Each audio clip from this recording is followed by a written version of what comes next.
Hare Krishna, welcome everyone. So today we are going to start the eighth chapter. The chapter of the eighth chapter is attaining the supreme name of the chapter. So seventh chapter was all about the knowledge of the absolute truth. So Krishna explained very nicely in the seventh chapter about his own personality, how Krishna is absolute truth. He is the cause of all causes. From him everything is emanating and from him everything is coming, and everything what we are seeing in this world, it all belongs to Krishna. Power, skill, beauty, knowledge, you know taste, everything is coming from the Lord and it will go back to Krishna. And then Krishna says that everybody should come and worship me, not the demigods, because the result which you will derive from me will be permanent, but the result which you are going to get from the demigods is temporary.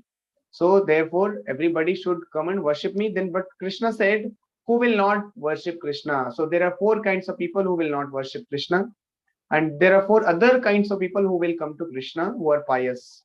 And then Krishna also talked about Mayavadis. Mayavadis are Krishna's aparadhi. Mayavadi, Krishna aparadhi. They are the biggest offender at the lotus feet of Krishna, because they say Krishna is not having eyes, Krishna is not having legs, Krishna is not having mouth, Krishna is not having no body, means formless. They say Krishna is formless, Krishna is Jyoti. That means in another way they are saying that Krishna is not having this body, this beautiful form. And as we see, we get attracted to material body. Any form we see, we get attracted because form is attractive. So how can absolute truth Krishna cannot have a form? This is a common sense, because absolute truth, who is the cause of all causes, if his effect is having body, so how can the cause not have the body? This is common sense question, because anything which are there in the effect must be there in the cause also. Cause can never be less than the effect. So if Krishna is the cause, then how can he be less than the effect?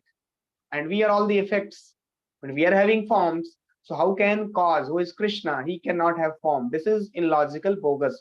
So therefore Mayavadis are considered Krishna aparadhi, their biggest offender.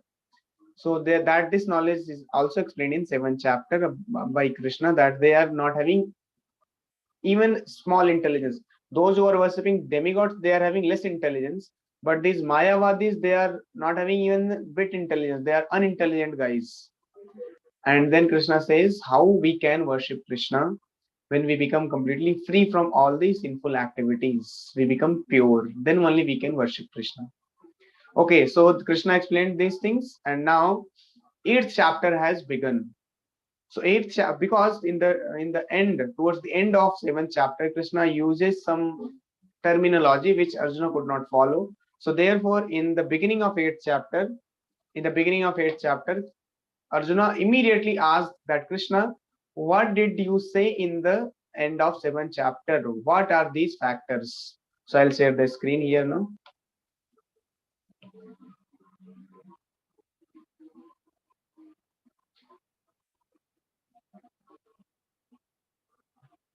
So now, before we start the discussion on eighth chapter, we'll chant prayers.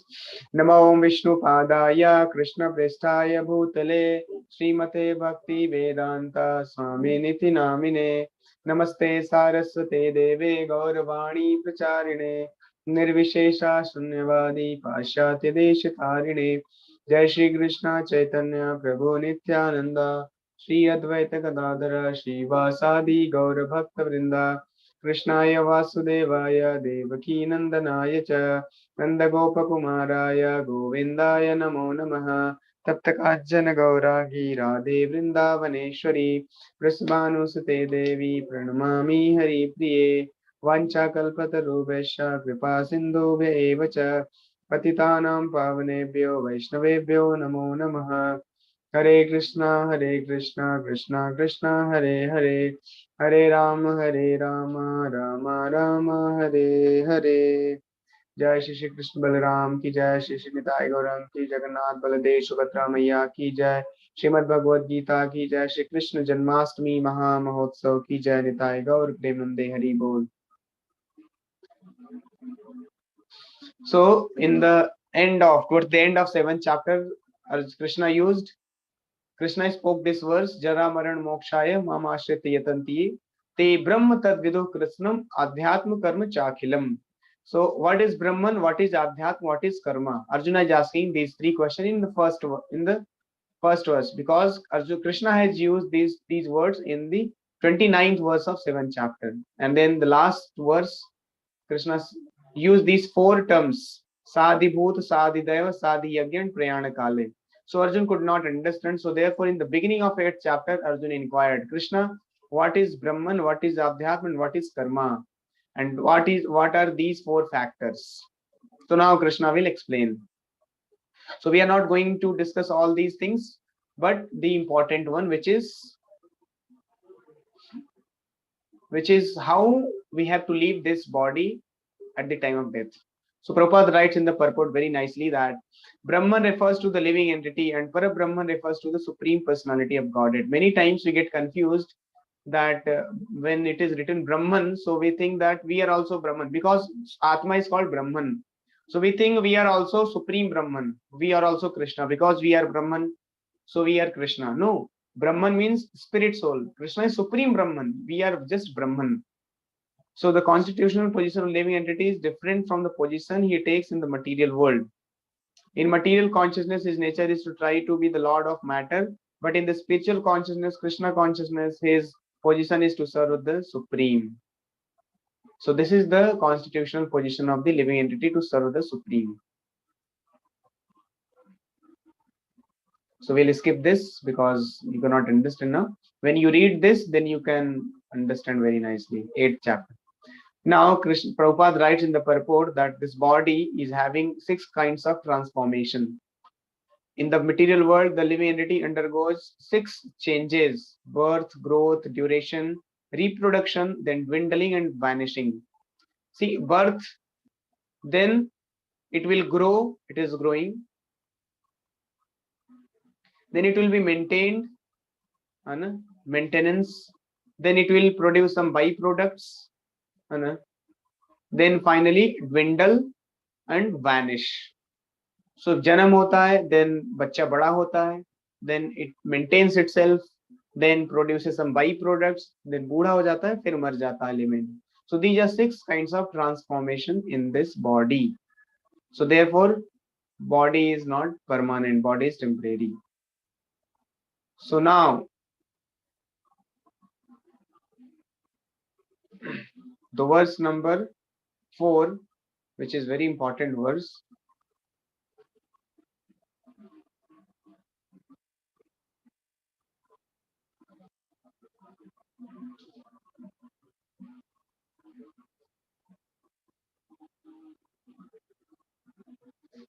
We'll directly come to the verse number 5th, because before this, first and second verse is the inquiry of Arjuna, and third and fourth, Krishna is explaining about Adi Bhut, Adi Tit, that you can read in Bhagavad Gita. Now, 5th verse is very, very important, where Krishna establishes a very important factor, very important principle, which is we should all learn. Anybody who is living, he should learn this art of dying, how he should die, because nobody can say that Prabhuji, I will not die. Everybody has to go through this phase called death, and this death is unavoidable. You cannot escape, unescapable. And this is personal experience. You cannot share this experience with anybody and everybody. Even with your near and dear ones, you cannot share. Even if you love him or her so much, but you cannot share this feeling of fear at the time of death. What is that? So we have to learn here from this verse that how, in what consciousness we should leave this body. So Krishna says, Ant kale cha mameva smaran muktva kalevaram yah prayati samadbhavam yati nasti yatra samsayah. So Krishna says, whoever at the end of his life quits his body, remembering me alone, at once attains my nature. Of this there is no doubt. So Krishna says that at the time of death, if somebody leaves his body thinking of me, he will directly come to me. There is no doubt about it. Nobody should doubt कि अगर कृष्णा को याद किए तो भगवान के धाम जाएंगे क्या. So Krishna here openly says that if you at the time of death think of me, you will come to me. So in this verse, the importance of Krishna consciousness is stressed. Anyone who quits his body in Krishna consciousness is at once transferred to the transcendental abode of the Supreme Lord. Remembrance of Krishna. Now, anybody and everybody now, any common man can also say that, Acha, what is a big problem, big thing in remembering the name of Krishna at the time of death? When I will be dying, I will chant Rama or Krishna and I will go back to Krishna. See, so simple it is, but it is not as simple as we are thinking it. Because when we die, no, first of all, we don't know when we are going to die, and death itself is so painful. Your body is not in your control, your mind is not in your control, nothing, no senses are working. Suppose you got accident and died, then there is no chance of remembering. And if you think that when I will naturally die, naturally when old age will come, that time your senses, all senses are weak and you cannot even think, you cannot walk, you cannot do anything. It becomes very very difficult to even remember is ordinary things. What to speak of remembering Krishna? So it is not possible to remember Krishna if we have not practiced throughout the whole life to remember Krishna. So therefore, it is said that it is not possible for the impure soul who has not practiced Krishna consciousness in devotional service to remember Krishna. So it is not so easy to remember Krishna. Therefore, Prabhupada writes, one should chant the Maha Mantra, Hare Krishna, Krishna Krishna, Hare, Hare Ram, Ram Ram, Hare Hare, and incessantly following the footsteps of Lord Chaitanya. Anybody who follows the step given by Lord Chaitanya, he will definitely at the time of death remember Krishna. And that step is chanting Hare Krishna Mahamantra. Hare Krishna, Krishna Krishna, Hare Hare, Hare Ram, Ram Ram, Hare Hare. Now, this is another very revolutionary verse where Krishna says that everybody is dying, no? And there are so many species of life. So how you will define that? Why there are so many species of life? Science cannot explain this question ever. Science always shun away from responding this question, that what is the understanding why there are so many species of life, what is the logic, what is the understanding. Science can never explain unless we take refuge in Bhagavad Gita, the principles of Bhagavad Gita.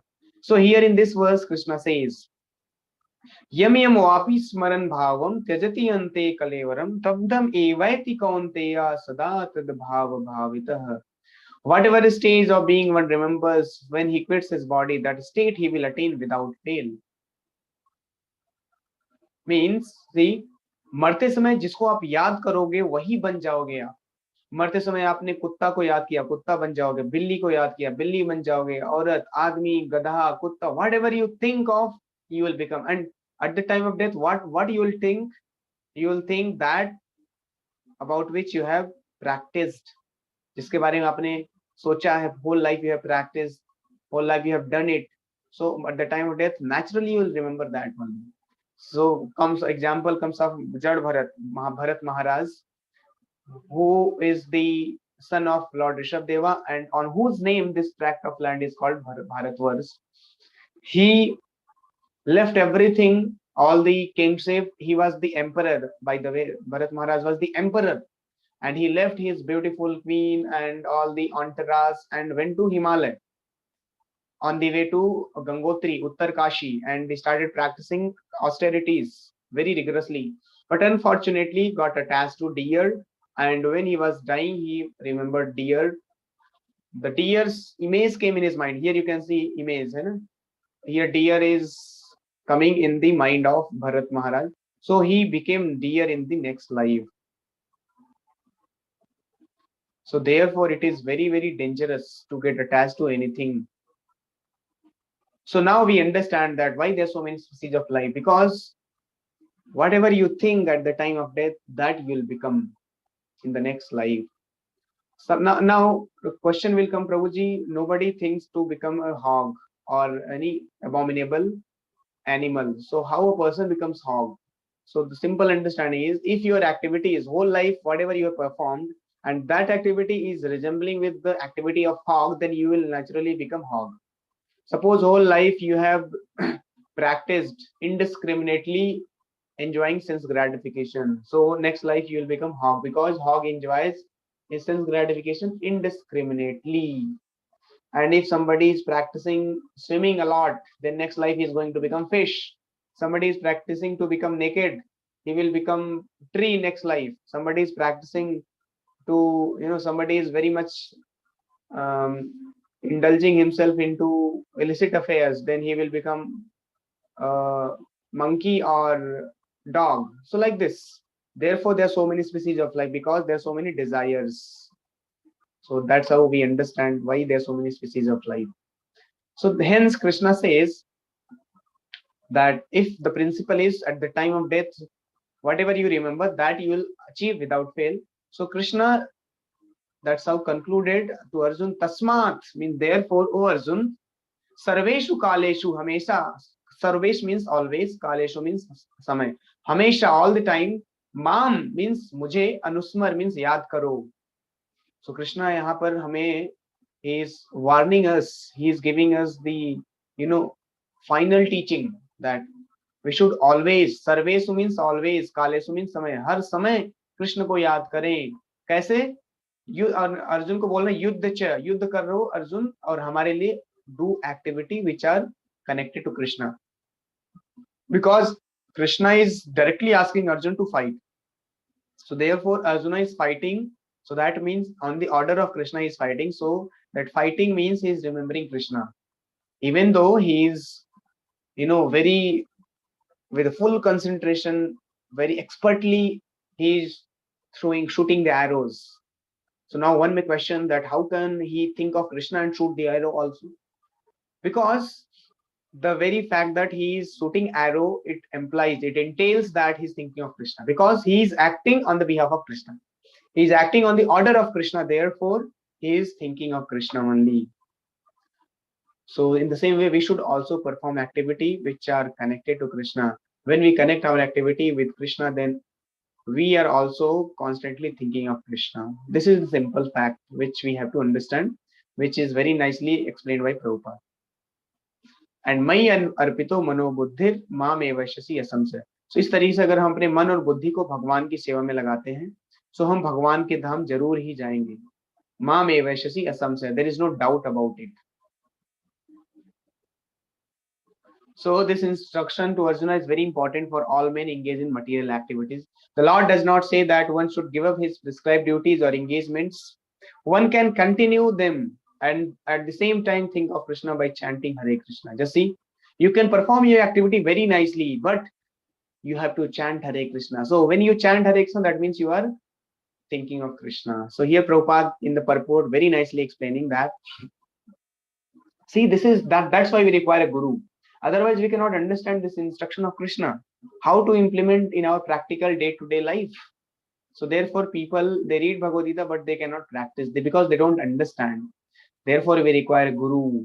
Now, if Prabhupada was not there, we would not have got this kind of understanding how to engage in Krishna's service. Now, here Prabhupada is writing, Lord does not say that one should give up his prescribed duties or engagements.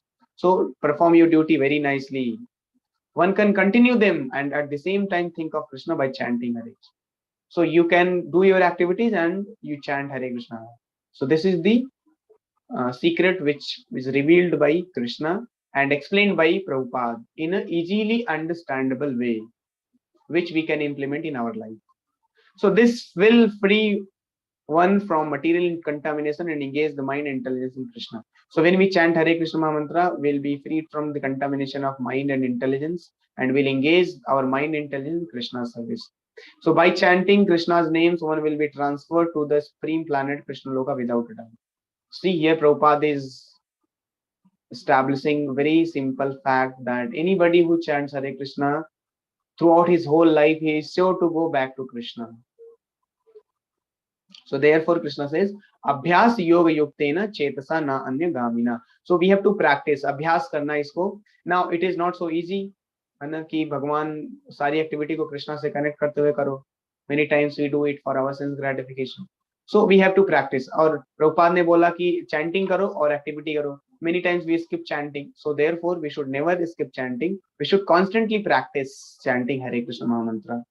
Then paramam purusham divyam yati parthanu chintayam. He who meditates on me as the supreme personality of Godhead His mind constantly engaged in remembering me. So कैसे भगवान को याद करना, प्रभुपाद ने बता दिया, by chanting Hare Krishna, undeviated from the path. Now ये path को छोड़ना नहीं, ऐसा नहीं कि चलो अष्टांग योगा कर लेते हैं, कर्म योगा कर लेते हैं, किसी और को फॉलो कर लेते हैं, नहीं, don't deviate. O Partha is sure to reach me. अगर किसी ने चैंटिंग हरे कृष्णा कर लिया और कृष्णा के इंस्ट्रक्शन फॉलो कर लिया under the guidance of Krishna Guru, then he is sure to go back to Krishna. So now we have completed till 8th verse. From 9th verse we'll discuss tomorrow. So here we'll